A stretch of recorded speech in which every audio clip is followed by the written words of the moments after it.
Hello and welcome to episode 249 of the Epic Film Challenge 2, 1,001 Movies You Must See Before You Die from 1996, directed by Joel and Ethan Coen, starring Willam H. Macy and Francis McDormand and Steve Buscemi and that Swedish guy who, whenever I say his name, you say it in the more proper way, Fargo. What's his name again? I forget something... Stella. No, it's not Stella. It's what? the other guy. The other guy, yeah. The other guy from Prison Break. You know, the guy. The Swedish guy. Great actor. And he's in many... I know, I should have looked this up. I looked up some other things about the film. Where is it? I don't know where it is. I mean, I guess we technically have the internet on hand. And I actually have the Wikipedia page up so I can actually look at it while we're filming this thing. And it will tell me that his name is... Peter Stormare. Yeah. There you go. Yeah. Skor. Peter Stormare. Peter Stormare. Okay, so I'm really glad that we waited a few years to rewatch this because we watched this, I think, in 2013 or 14 on Netflix to review for this series, and we never got around to filming the review. Another Coen Brothers film we watched and never reviewed was Raising Arizona. I'd like to rewatch that as well. When we first watched it, I thought it was pretty good. I enjoyed it. Didn't see the hype. People talk about it like it's a masterpiece, one of the great films of the 90s. You know, Frances McDormand won an Oscar for a role as Marge. I thought she was funny. I liked her. Funny. But I didn't see the Oscar-winning hype with it, you know. So I kind of was a little bit disappointed in Fargo when I first saw it. And I think the Oscar-winning hype about her is how underacting she is. Perhaps, yeah. She doesn't, like, overact. It's so natural the way she is, but funny as well. I'll say that her character in the film just feels like an actual person. Yes. You know what I mean? I would get along with this person. Yeah, it doesn't seem like someone trying to be a character, you know? It feels like someone who's actually lives and breathes and has her own identity and stays completely consistent to that throughout the entire film. So the story is set in Fargo, but it's set up in the northern states, like...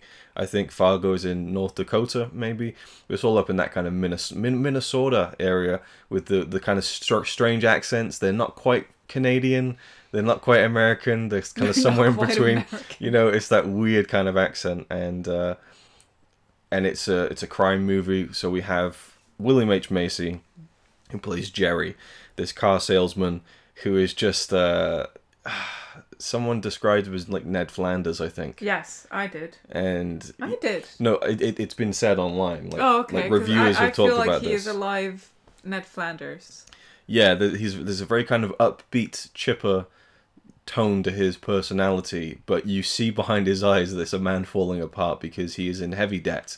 He needs a lot of money, and his father-in-law is very rich. So he decides to hire these two guys, Steve Buscemi and Peter Stormare, to kidnap his wife, and then he'll split the ransom money with them. So he's basically getting someone to kidnap his own wife so he can get the money.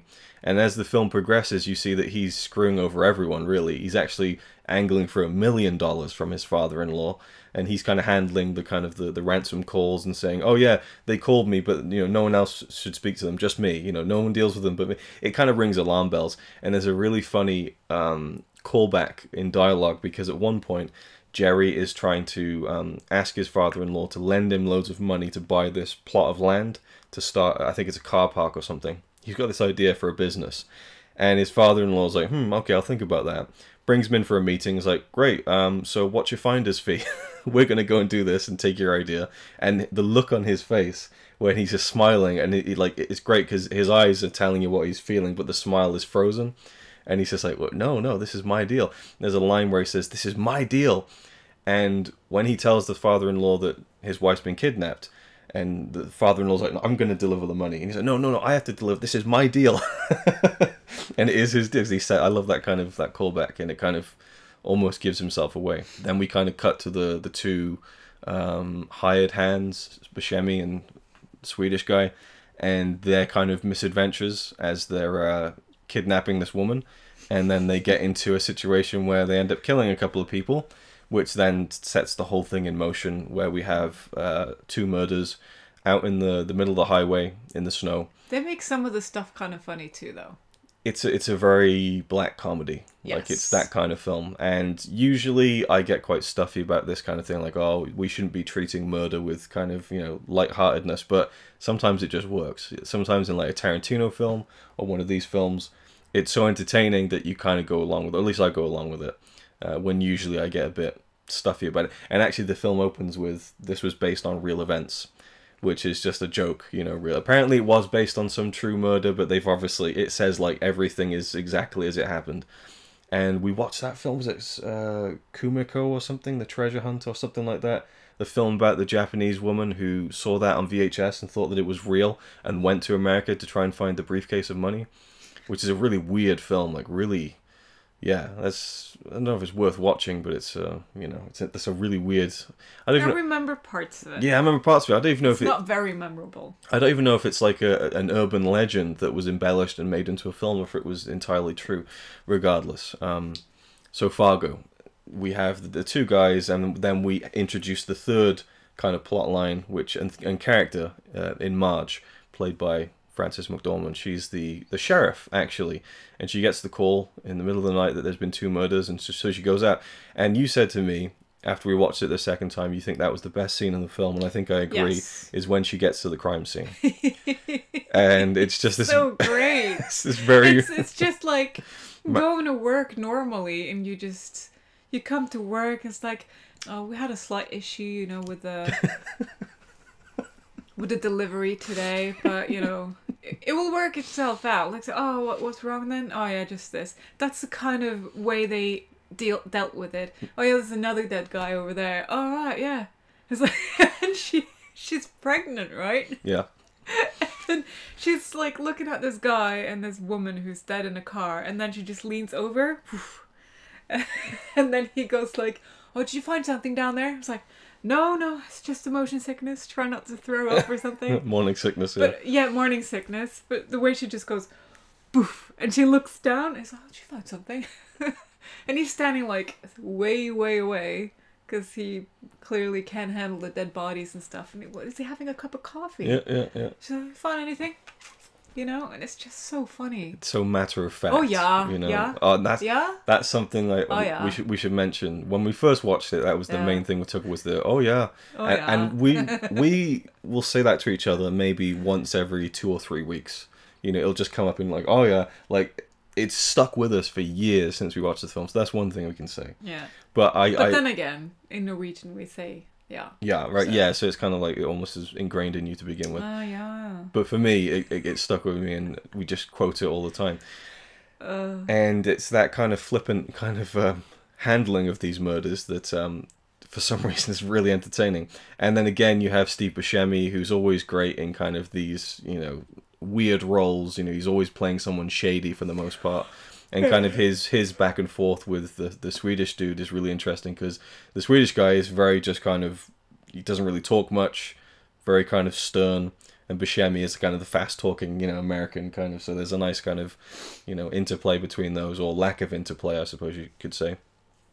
And then there's just... a pretty big wall between them, I think. Yes, and that's really interesting to see play out with the plan that they have and so on, and how... I think it... Especially in the end. I wouldn't say as far as Marge is concerned, but the Buscemi and Stormare, those two, and Jerry, Willam H. Macy, those two plot lines just follow characters where things just keep going wrong for them. Like you see Jerry, just everything falling apart in front of his very eyes, in his hands. Like every plan he has is just completely backfiring. And, the point where Marge kind of turns up at the dealership and asks him if he's done an inventory, and he's getting really hot about it, and eventually he's like, okay, fine, I'll do the inventory. He gets out and he just drives away. Like, how more guilty could you look? And so she's like, oh geez, we got... oh, jeez. Oh, jeez, good deal then. Yeah. And I love her husband, Norm, played by John Carroll Lynch, who's probably in the film for about 3 minutes. Just this very, she gets a call in the middle of the night of the murders. He's like, oh. She's pregnant. And then she's like, no, just go back to sleep. And he's sitting up like, no, I'm cooking you breakfast. You need to eat breakfast. Gotta have eggs. Gotta have breakfast. Yeah. Just something very simple and loving about that relationship that's kind of nice and warm to see in a film that is so full of coldness and death and humor. And humor, yeah. The scene where Buscemi has got shot through the face, you know, and he's taken off with the money. It's just it's like, what the hell is going to happen next? And it leads to a finale that is pretty grim. And overall, it's just, yeah, I don't know. It's I think it's, a lot of it is to do with greed, especially with Jerry's character. Because of just the amount that he wants, the amount of money that he wants, and how, I don't know, it shows you the pitfall sometimes of wanting more than you probably should get or have. And then you just have a very pure character like Marge who kind of offsets that. And yeah, it's a very unique film, I think. I think probably people try to imitate that style afterwards, and you know, yeah, the 90s were a really cool time for films like this from directors like Tarantino and the Coen brothers. And I just really enjoy the Coen brothers' offbeat style of humor, which we've seen more recently in The Ballad of Buster Scruggs, which I was amazed. Oh, that's them. I was amazed to see that Connie actually would sit through a Western with me. I wasn't going to watch it. Wasn't even going to watch it, you know. The opening scene had me put... I don't know what I was doing, but I put it down. I was like, this guy's intriguing. This is weird opening. And then I ended up watching the whole thing. Loved it. It's just a few things that was like... Yeah. And most of it was like, this is great. And I think we already reviewed No Country for Old Men, so you know they've got quite a range as well. So they can do this kind of quirky, offbeat, you know, black comedy, and then they can do something really ridiculously. No Country for Old Men isn't a comedy, though. No, exactly. That's what I mean. They've got a range to them, and they're fantastic filmmakers. And this is another one of their great ones, I think. And I do think I enjoyed it a lot more than the first time, probably because this time I wasn't going in with the. You can see the boiler. The boiler. You can see the smoke from the boiler coming out. Well, that's interesting and relevant to the video. Oh, yeah. Oh, jeez. But I enjoyed it a lot more than I did the last time, probably because I wasn't going in with the expectations that this was going to be amazing and the Oscar-winning performance. Do you know what? Now that I've seen Moonstruck and Cher won Best Actress for that, I think, goddamn right Frances McDormand won the Oscar for this, and well deserved. But yeah, I actually appreciated the film a lot more this time around. So is it a film you should see before you die? Yeah. Yeah, I think it really is. It's a great film. Really enjoyed it more the second time. It just goes to show sometimes expectations can make you view a film differently. And the title has from my mind. Fargo. Fargo, fuck yourself. Yeah, so great film. Thumbs up. Yeah. And there we go. On to the next review, which will be the 250th episode, which we recorded about 2 months ago, I think. So look forward to that. And we'll be back. Dun, dun, dun.